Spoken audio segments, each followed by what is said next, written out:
The day I realized everything was a lie still burns in my memory. Not like a scar, more like an open wound that transformed into unexpected strength. I was standing in our Manhattan penthouse, barefoot on the Italian marble I'd selected during our trip to Florence. The floor-to-ceiling windows framed the sunset over Central Park, painting our home in amber and gold. A fitting backdrop for the moment my world shattered. My husband, Elijah, didn't know I was home.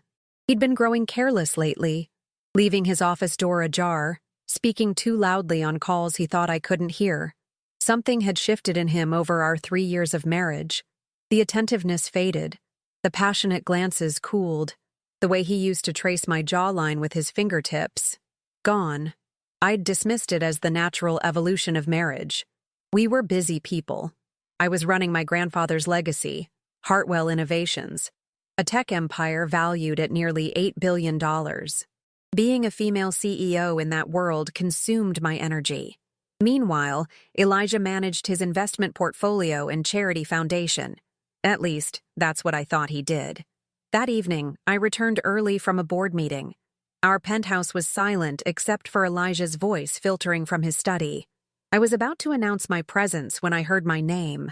"Charlotte won't suspect a thing," he said, his voice laced with a coldness I'd never heard before. "The amendments to her will are signed. When the time comes, everything transfers to me. No family left to contest it." A pause. Someone on the other end speaking. "No, listen. Her grandfather's succession plan specifically stated the company stays with blood relatives. But since she's the last Hartwell and we're married?" A chuckle. "The board already loves me. I've made sure of that." Another pause. "How long?" "I don't know. Her health issues give us options. Increased medication? Stress? Accidents happen to busy executives all the time."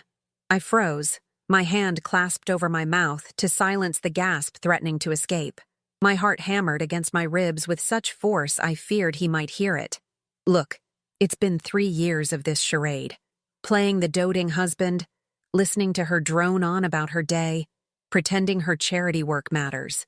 Do you know how exhausting it is to sleep next to someone you can barely tolerate?" My knees weakened. I steadied myself against the wall, knuckles white. "Of course I've covered my tracks. The prenup has loopholes. I made sure of that before I even proposed. Remember that weekend I surprised her in Paris? I was actually meeting with legal consultants." Paris. Our engagement. He'd gotten down on one knee at sunset on the Pont des Arts. I'd thought it was the most romantic moment of my life.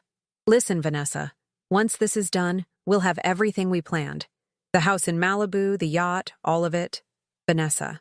The name hit me like a physical blow. His executive assistant. The woman who sent me flowers on my birthday with a card signed "From Elijah with Love." The one who helped him select my Christmas gifts. I must have made a sound because suddenly, Elijah went silent. Then, "I have to go. I'll call you later." I could have confronted him then.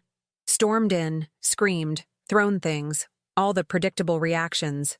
Instead, something inside me went perfectly, terrifyingly calm. I quietly walked back toward the elevator, pressed the button, and let the doors close loudly enough for him to hear. Then I called out, "Elijah, I'm home early." When he emerged from his office, he was all smiles and warm embraces. His cologne, the one I'd given him for our anniversary, enveloped me as he kissed my cheek. His hands, the same hands that had just gesticulated while discussing my eventual demise, now caressed my shoulders with fabricated tenderness. "How was your meeting, darling?"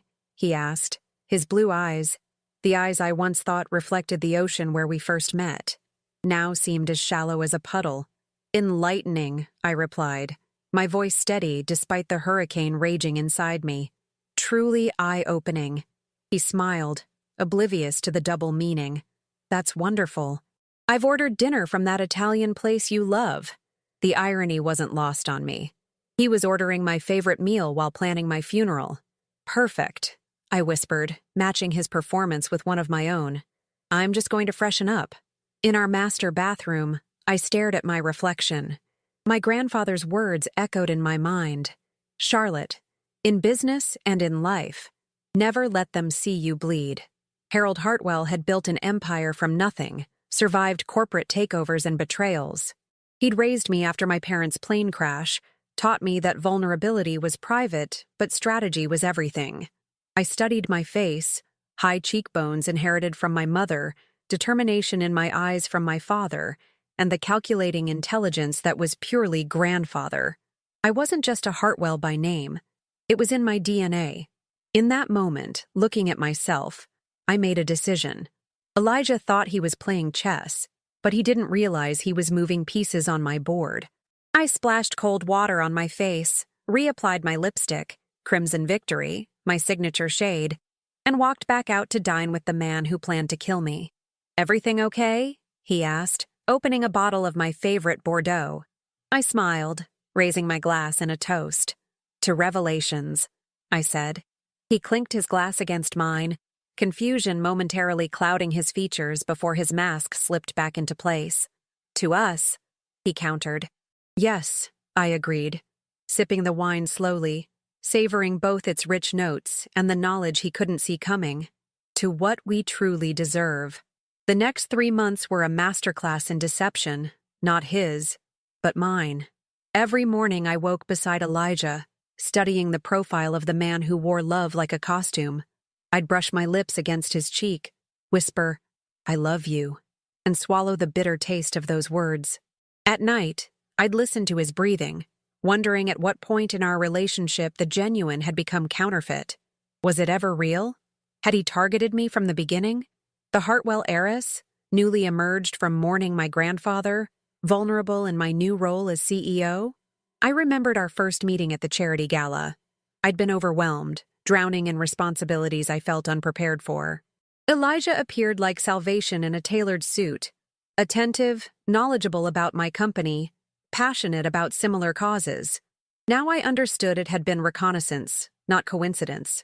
"You look beautiful today," he'd say over breakfast, his eyes never quite reaching mine as he scrolled through his phone. I'd thank him, wondering if he was texting Vanessa right in front of me. "Will you be late tonight?" became his favorite question. Now I recognized it for what it was, scheduling his freedom around my absence. During board meetings, I started noticing things I'd been blind to before. How Elijah had ingratiated himself with key members. How he'd suggested replacements for retiring executives, people who now looked to him more than me. The subtle way he would interject during my presentations, not quite undermining but positioning himself as the steadier hand. "What would your grandfather think of this direction?" he asked publicly during one meeting, knowing full well how that question would sting. Harold Hartwell's legacy was my North Star. Questioning my stewardship of it was calculated cruelty. The board members shifted uncomfortably. I felt their confidence in me waver. "My grandfather," I responded, maintaining eye contact with my husband, "taught me to recognize snakes in the garden. Don't worry, I haven't forgotten that lesson." Confusion flashed across his face before he recovered with a charming laugh. "Always the sharp one, my wife." At home, the performance continued. He'd bring me tea when I had a headache, tea I never drank after overhearing his call. He'd suggest vacations to remote locations, adventures with risky activities. Each suggestion now carried ominous undertones. "You work too hard," he'd say, massaging my shoulders as I reviewed company reports. "You need to relax more. Your health should come first." My health issues that he'd mentioned on the phone were merely the occasional migraine and the anxiety I'd confided in him about during our first year of marriage. Now he amplified every symptom, suggesting doctors, medications. "I've scheduled you an appointment with Dr. Mercer," he announced one evening. "He specializes in stress management and has some innovative approaches." I later discovered Dr. Mercer had lost his license in 2 states for ethical violations. The final confirmation came when I found the life insurance policy, $5 million, taken out without my knowledge, with him as the sole beneficiary. The paperwork was hidden in a locked drawer in his study, a drawer I shouldn't have been able to open, except I'd had a locksmith make me a copy of every key in our home while Elijah was on a business trip to Boston. A trip where Vanessa had coincidentally been absent from the office as well. That night, as we prepared for a gala, I watched him adjust his bow tie in the mirror. How handsome he was, as if the devil needed good looks to sell damnation. Charlotte, he said, catching my reflection behind him. You're staring. Just admiring what's mine, I replied, the words ash in my mouth. At the gala, I observed him working the room. The easy laughter, the strategic conversations with influential people, the occasional protective hand at the small of my back when others could see. And then there was Vanessa, stunning in emerald green, maintaining professional distance yet communicating volumes through brief glances. I excused myself to the powder room, where I found her touching up her lipstick. Beautiful event, she said, her smile not reaching her eyes. Elijah really pulled out all the stops on the planning. Did he? I asked innocently. I thought you managed most of the details. Oh, well, yes, the execution. She backpedaled. But the vision was all his. He's quite remarkable that way. Indeed. So attentive to what matters to him. Our eyes met in the mirror. A moment of tension stretched between us. He speaks very highly of you, she offered, dropping her lipstick into her clutch. Funny, I replied, smoothing my dress. He hardly speaks of you at all. I left her there, color rising to her cheeks. Back in the ballroom, I found Elijah in conversation with James Porter, our chief legal counsel.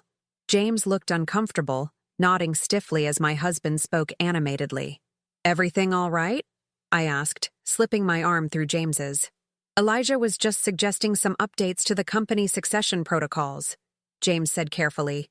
Given your health concerns, I felt Elijah's hand press against my back, a gesture that once felt protective now registered as possessive. My health is excellent, I countered, smiling brilliantly, though I appreciate everyone's concern. Later that night, as we rode home in silence, I gazed out at the city lights.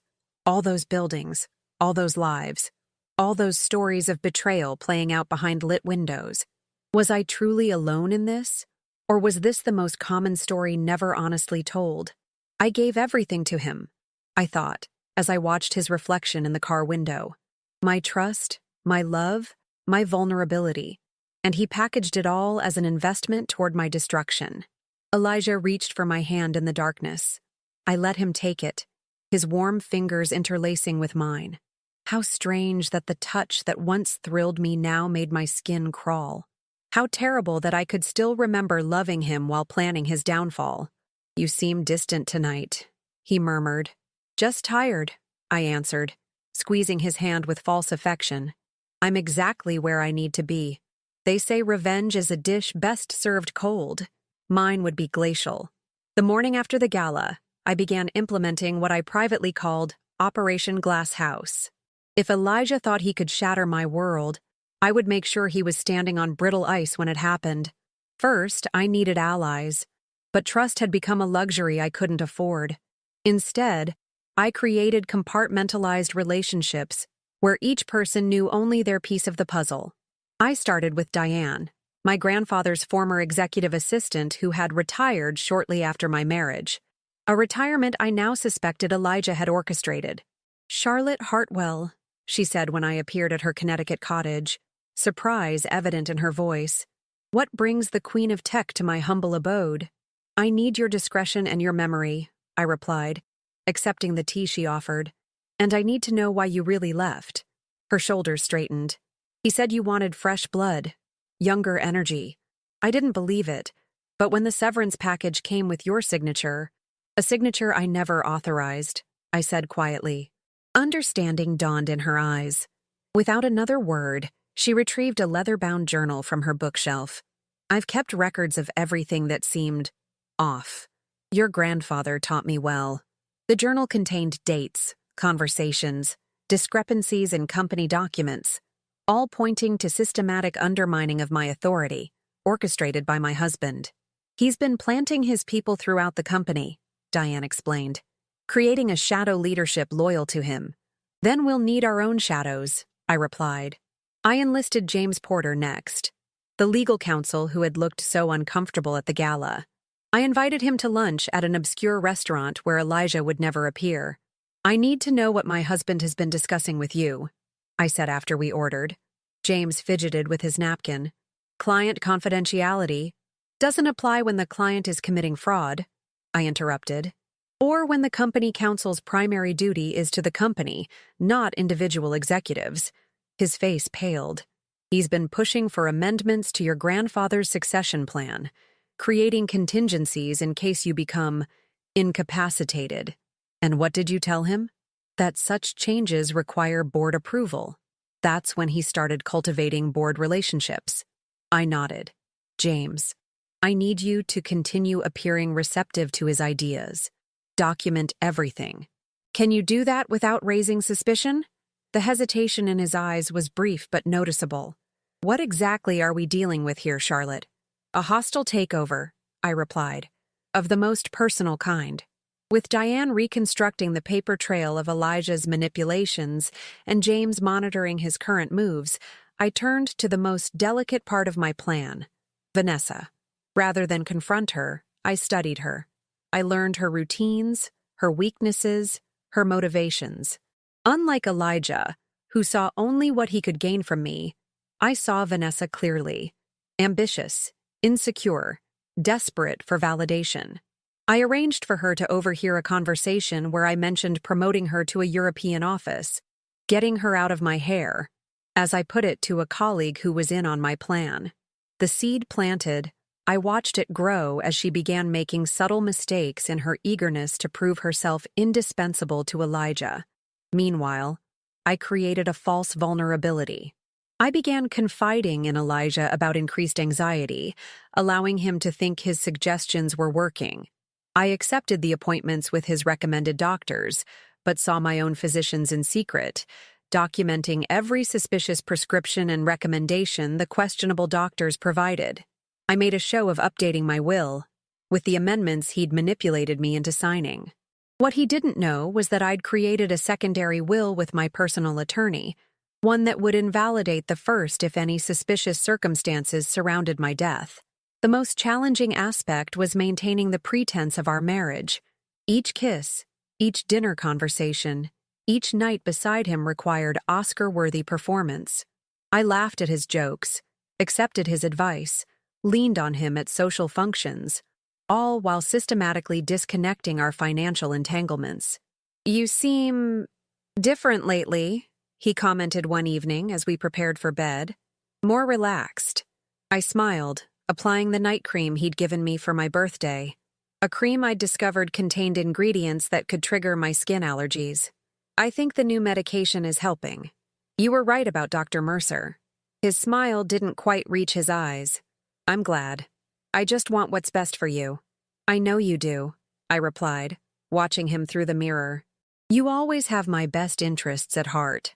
6 months into my plan, I discovered something unexpected while reviewing old company records with Diane. A pattern of investments Elijah had guided the company toward, all connecting back to shell corporations that, when unraveled, led to a single source: Elijah's former business partner, Marcus Reed.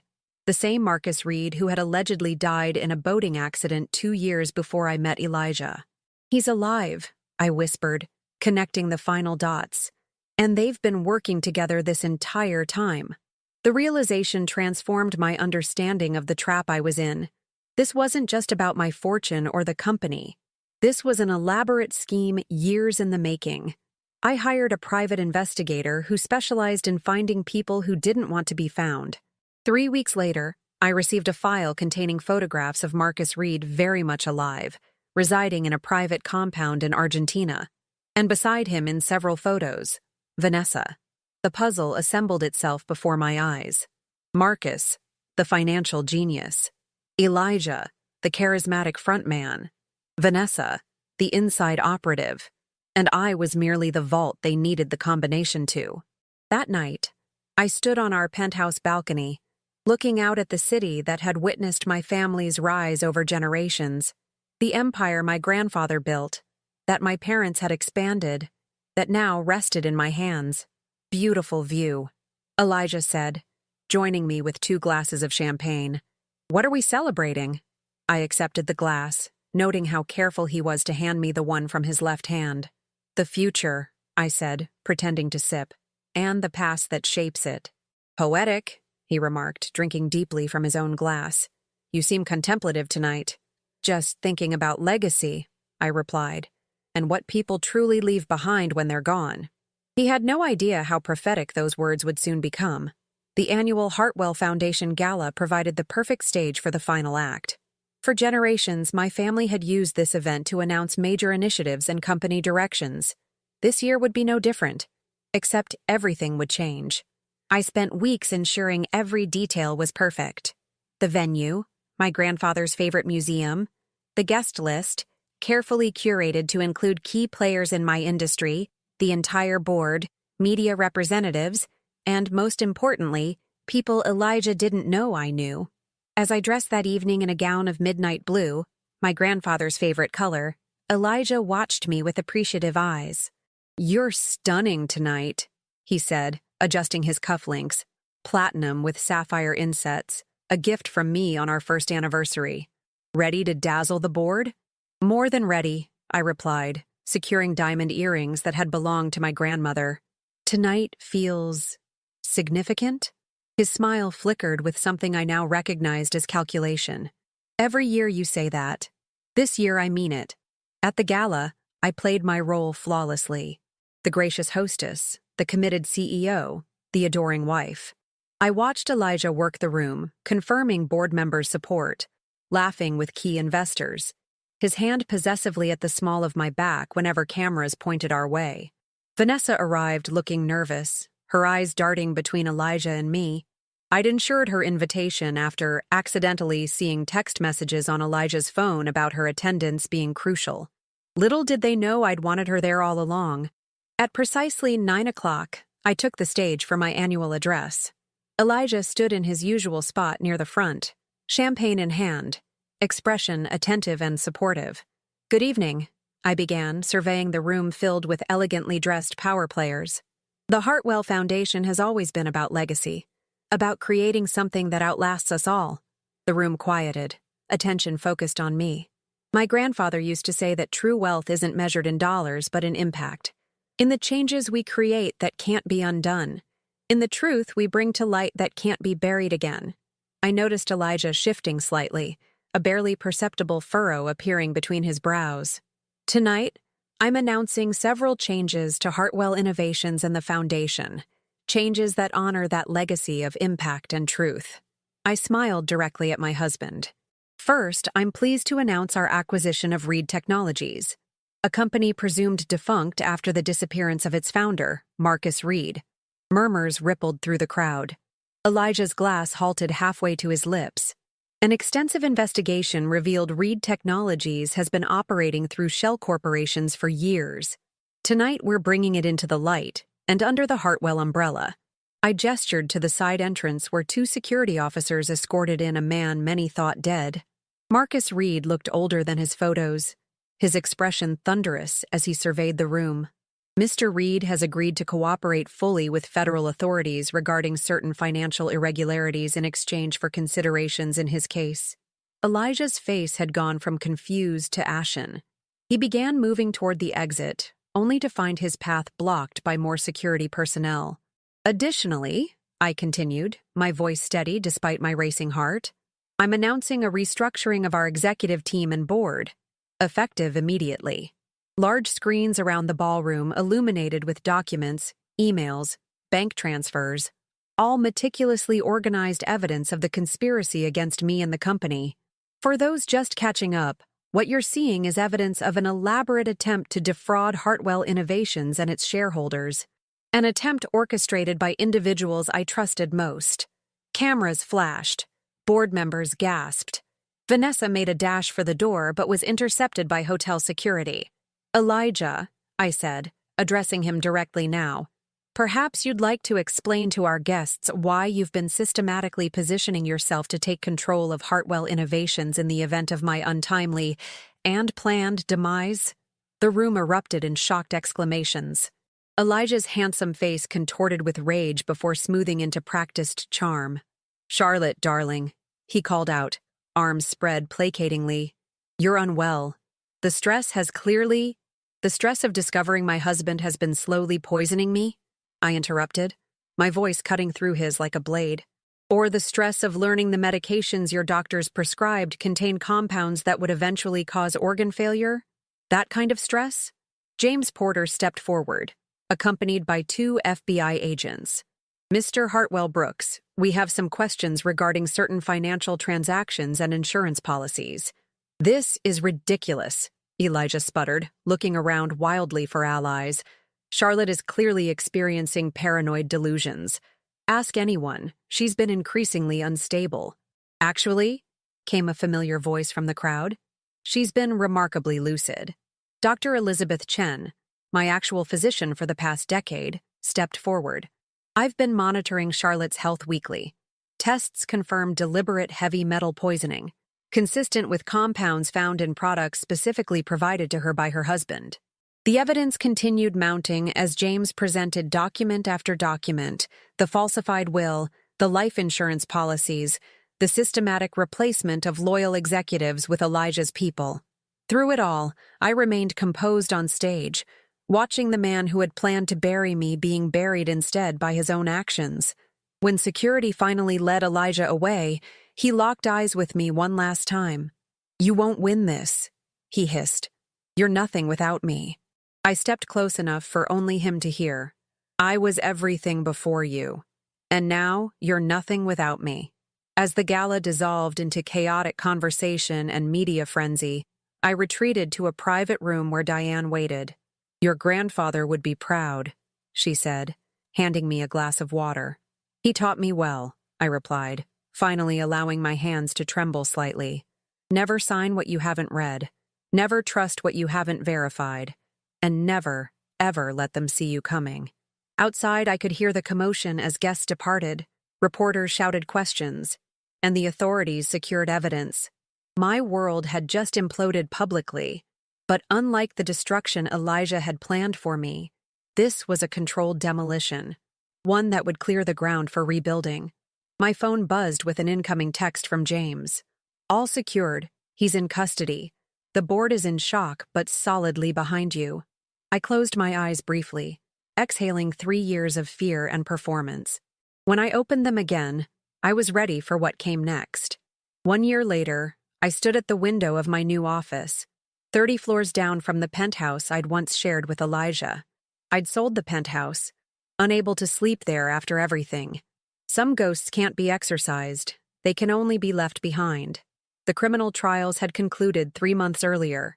Elijah, Marcus, and Vanessa all received substantial sentences for conspiracy, fraud, attempted murder, and a host of financial crimes. The business press had called it the Hartwell Deception, a splashy name for what was, at its core, a painfully ordinary story. Someone pretending to love you while plotting your destruction. I traced my reflection in the glass. I looked different now, stronger in some ways, more cautious in others. My hair was shorter, a physical manifestation of cutting away the past. The company had survived the scandal and, under my recalibrated leadership, was thriving. "Ms. Hartwell?" My new assistant's voice came through the intercom. "Your 2 o'clock is here. Send her in," I replied. The door opened to reveal a young woman clutching a portfolio, her expression a mixture of determination and anxiety. She reminded me of myself at 25, before Elijah, before the betrayal, when ambition burned clean. "Rebecca Wilson," she introduced herself, extending her hand. "Thank you for meeting with me. Your proposal impressed the selection committee." I gestured for her to sit. "A mentorship program for women entering tech after career disruptions is exactly the kind of initiative the foundation should support." Her eyes widened slightly. "You read my proposal personally?" "I read all the finalists' proposals," I confirmed. "Yours spoke to something important, the way women's careers can be derailed by circumstances beyond their control. The way coming back requires not just skill, but courage." We discussed her ideas for nearly an hour. Her passion reminded me why I'd fought so hard to keep control of my company. It wasn't just about money or power, or even my grandfather's legacy. It was about the ability to make meaningful impact. After she left, I checked my calendar. Dinner with James Porter and his wife was scheduled for that evening. Our relationship had evolved from professional to friendly in the aftermath of everything. He'd stood by me during the trials, helped rebuild the company's legal framework, and never once said, "I told you so," about my marriage. Friendship had been difficult for me after Elijah. Trust, even more so. But slowly, I was learning to let people in again. With proper vetting, of course. The walls I'd built were now more like careful gates, still protective, but permeable when appropriate. My phone buzzed with a text from my sister. Not biological, but the family I'd chosen. Maria had been my roommate in college before life took us in different directions. After the scandal broke, she'd shown up at my door with a suitcase and declared she was staying until I was okay. That was 11 months ago. Some temporary arrangements become permanent in the best possible ways. "Don't forget we have tickets to the symphony tonight," her message read. "Wear something fabulous. Living well is the best revenge." I smiled, typing back, "Already planned." And we've moved beyond revenge to rebuilding. As evening approached, I completed one final task, signing the documents establishing the Hartwell Resilience Fund, a resource for victims of intimate partner financial abuse and exploitation. The irony wasn't lost on me that Elijah's attempts to destroy me had instead created something that would help others survive similar situations. Before leaving, I opened my desk drawer and removed the only photograph of Elijah I'd kept. Our wedding day, both of us smiling at the camera, his arm around my waist. I studied it one last time, searching for signs I should have seen, clues I missed. There were none. That was the terrible truth about sophisticated deception. Sometimes the red flags are only visible in retrospect. I dropped the photo into the shredder, listening to the mechanical whir as it destroyed the last physical reminder of those years. Outside, the city glowed in early evening light. I hailed a taxi, giving the driver the address of the restaurant where James and his wife were waiting. As we pulled into traffic, I caught my reflection in the window. Composed, purposeful, scarred but intact. My grandfather once told me that every Hartwell generation faces a defining crisis that either breaks them or becomes their legacy. Elijah had intended to be my destruction. Instead, he became the forge that refined me. I am Charlotte Hartwell. Last of my line, perhaps, but certainly not the end of my story. He pretended to love me to inherit my fortune. I left him with nothing but the consequences of his betrayal. And I learned that true wealth was never what he coveted, but what he could never take from me. The strength to rebuild